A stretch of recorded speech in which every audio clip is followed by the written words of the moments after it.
For most people, just finishing a game the regular way on normal difficulty is enough of a challenge. Commander! Shepard!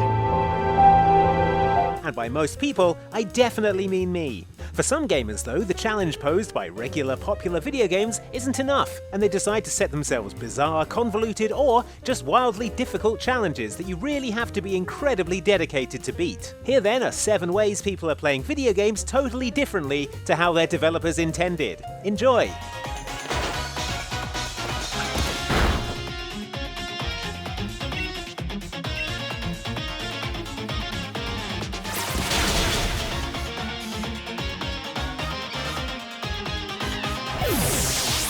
What if Pokemon, the charming, cute RPG aimed at kids, was way more gritty, harrowing, and constantly plagued by the threat of insurmountable loss? The answer to that question is the Pokemon Nuzlocke Challenge, a self-imposed set of rules that some Pokemon players choose to play by, which both makes the game much harder, and also much sadder. So, win-win, am I right?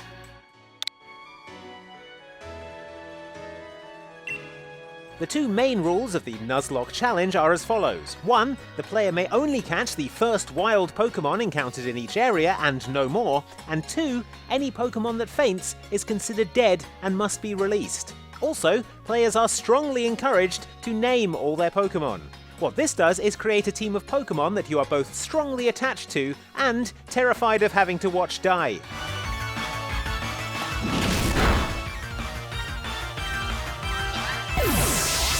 What's worse is that if one of your beloved Mons does die, you're then back to square one, having to catch a scrub, low-level wild Pokemon and level it back up to where its unlucky predecessor was before it headed off to the big Pokemon Center in the sky.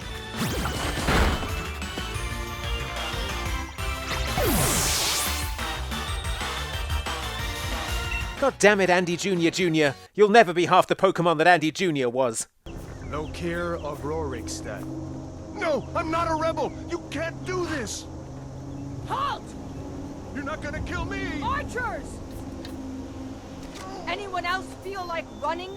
Veganism, as I'm sure you're aware, is the practice of not using or eating any animal product in your daily life, something that is quite hard to do in real life, let alone in Bethesda's open-world RPG, The Elder Scrolls V Skyrim, where there isn't a Whole Foods in sight. The Riverwood Trader is everything you need in a general store. And yet that's the way that those taking on the Skyrim Vegan Challenge choose to play the game, avoiding animal products and killing animals wherever possible. This is actually even harder than it sounds. For a start, not only will there be no chowing down on that Skyrim staple, enormous wheels of cheese, but you'll also need to avoid animal products in potions, which includes insect parts, so that's the majority of alchemy closed off to you. See if one of these chests has some armor for you. Then there's the fact that anything made of leather is out, which means quite a lot of armor is off limits, plus any weapons that incorporate leather or chitin, and anything implied to be made of silk or wool.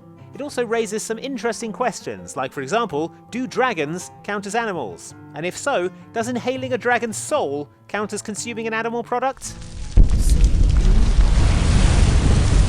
I've got to say, kudos. This is way harder than just switching to oat milk at Starbucks.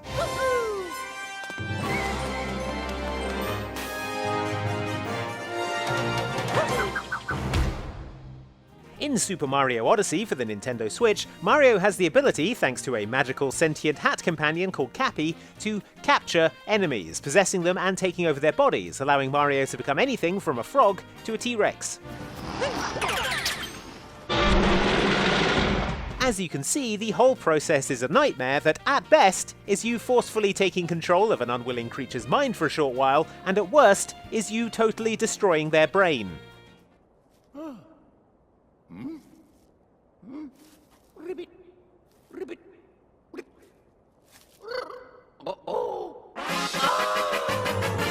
As such, any person with an ounce of empathy would avoid doing it at all costs, which is exactly what players going for minimum hat runs in Mario Odyssey try to do. In these self-imposed challenge playthroughs, players try to complete the game using the minimum number of captures possible.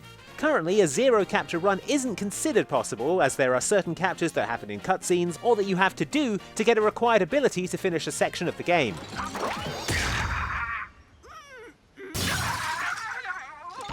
However, speedrunners have managed to reduce the number of captures needed to complete the game down to 3, which when you consider how many times you usually capture things in a regular playthrough of Mario Odyssey, is nothing short of a miracle. This is in part thanks to the discovery of teleportation glitches, clipping through the scenery to avoid captures, and intricate platforming to get past what once were mandatory mind thefts. You don't know how close you just came to having your mind stolen, mate.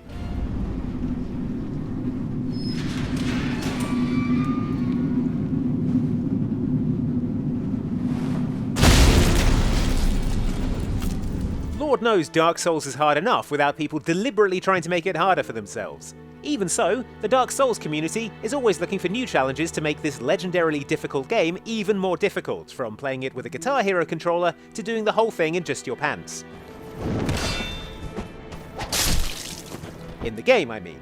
Doing it in your pants in real life is much more straightforward. One of the most popular of these homebrew difficulty settings is what is known in the Dark Souls community as being a Onebro. When undertaking a Onebro run, players first select the Pyromancer class, as they're the only class that starts at the lowest Souls level, level 1, and then they don't level up for the entirety of their playthrough.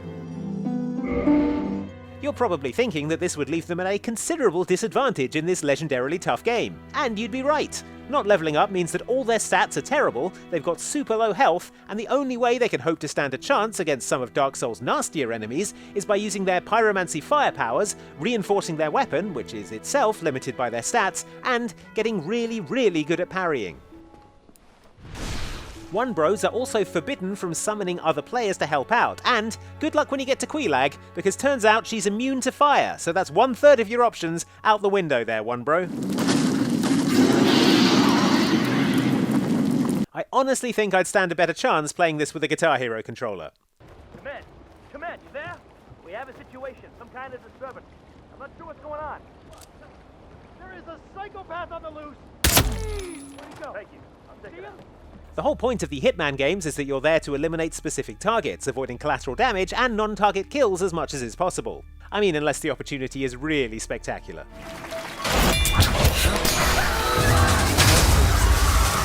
But there is a whole subculture of Hitman players who instead set themselves the exact opposite objective, killing every single person on the level. After all, you can't get spotted if there's no one left alive to spot you, am I right? Oh, just fine, Janus, darling. No.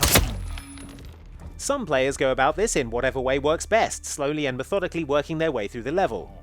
These are gold.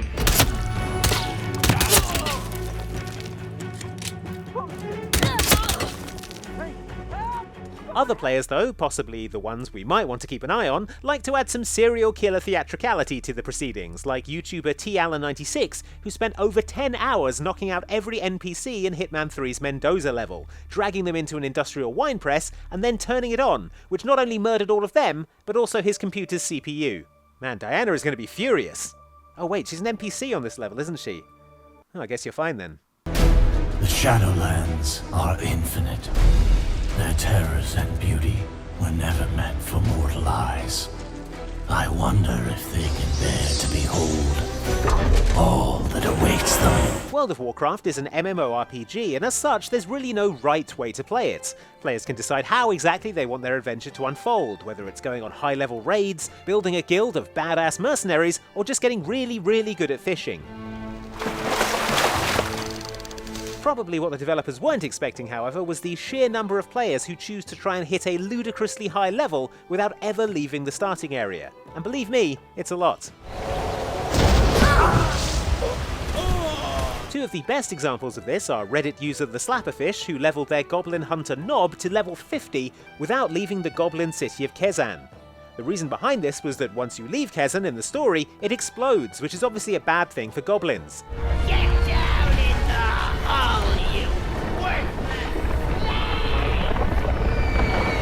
By bloody-mindedly not ever leaving the starting area though, the Slapperfish preserved Kezan forever, saving countless goblin lives in the process. He did this by farming XP by killing over 5,000 tunneling worms, which sounds like a small price to pay to keep his hometown unexploded. A Another famous example is the World of Warcraft Shadowlands Pandaren player Double Agent, who managed to reach level 60, the highest level it was possible to achieve in the game at the time, without ever leaving the Pandaren starting area, the Wandering Isle. They achieved this feat mostly by picking flowers, and did it, they said, because once you leave the starting area, you're asked to pick a side, Alliance or Horde, and they wanted to remain neutral. I mean, neutral to those two factions, sure. You have, of course, made a powerful enemy of the flowers.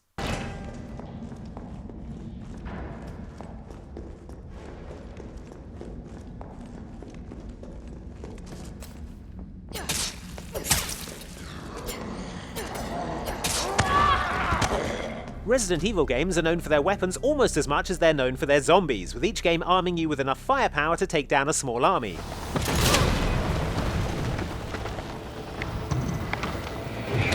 Or one nemesis. However, since the very first game in the series, there has been a subculture of players for whom the regular Resident Evil experience isn't challenging enough, and in the absence of even more punishing difficulty settings, they have instead set themselves the challenge of beating the game using only a knife.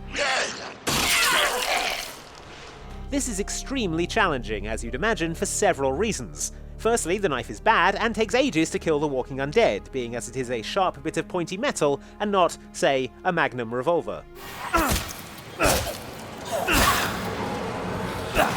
Secondly, the knife has a very short range, requiring you to actually get within biting distance of Resident Evil's various horrible monsters if you want to attack them.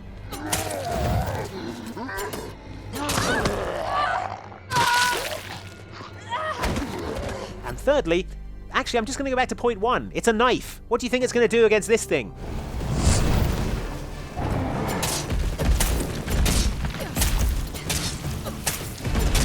Knife-only runs are now such an ingrained part of Resident Evil culture that the games have started encouraging them by offering achievements for doing them, as seen in the most recent Resident Evil 8, where if you fancy it, you can spend your time trying to poke Lady D to death with a blunt pocket knife. I mean, good luck to you. I'll check back to see how you're doing in a couple of days.